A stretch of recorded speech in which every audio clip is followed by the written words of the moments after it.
আসসালামু আলাইকুম, welcome back to my channel Ifat Ara Iti. হাঁসের মাংসের আরো একটি ভিডিও নিয়ে হাজির হলাম আপনাদের সামনে। আজকে আমি নতুন আলু দিয়ে পাতি হাঁসের মাংস ঝাল ঝাল করে রান্না করব। আমি আজ যেভাবে আপনাদের মাঝে হাঁসের মাংস রান্না করব সেই রেসিপিটা অবশ্যই ফলো করবেন। স্কিপ না করে পুরো ভিডিওটা দেখুন, আপনাদের কাজে আসবে।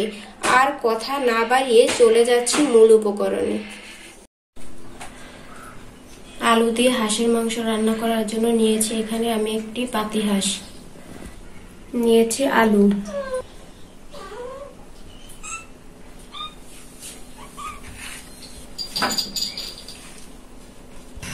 একটি কড়াইতে দিয়ে দিয়েছি পরিমাণ মতন তেল। তেলটা গরম করে নেব।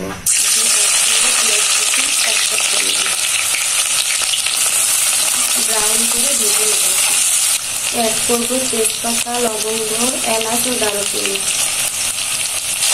আবার কিছু সময় জন্য ভেজে নেব। 1 চা চামচ রসুন বাটা, 1 চা চামচ আদা বাটা, 1 চা চামচ জিরা বাটা।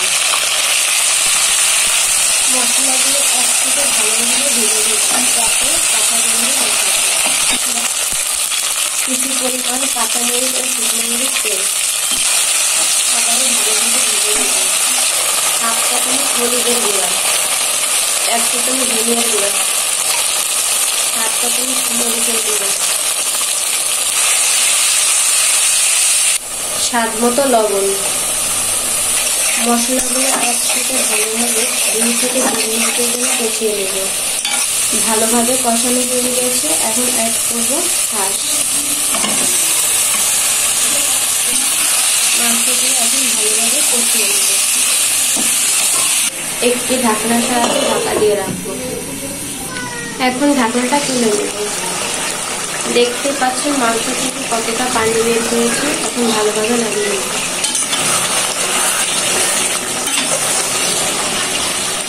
দেখতে পাচ্ছেন উপরে তেল ভেসে উঠেছে। এখন অ্যাড করব আলু। আলু দিয়ে ভালোভাবে কষিয়ে নেব।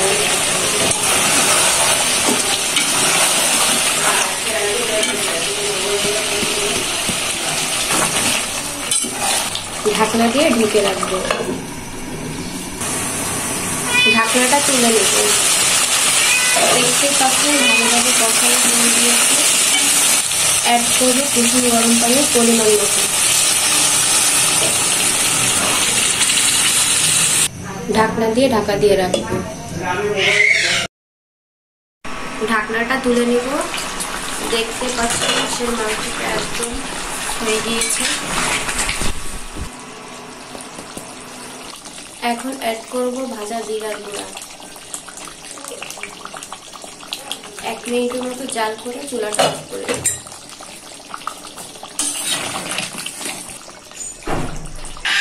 এখন আপনাদেরকে সার্ভ করে দেখিয়ে দেব।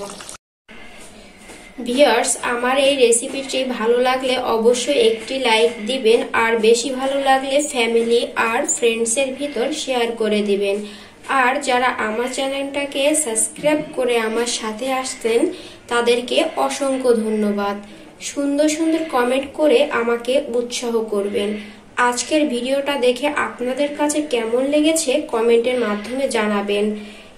যারা আমার চ্যানেলটাকে এখনো সাবস্ক্রাইব করেনি, ভিডিও দেখতে দেখতে আমার চ্যানেলটাকে সাবস্ক্রাইব করুন আর পাশে থাকা বেল আইকনে ক্লিক করুন, যাতে আমার ভিডিও আপলোড করার সাথে সাথে আপনি সবার প্রথমে দেখতে পারেন। আল্লাহ হাফেজ।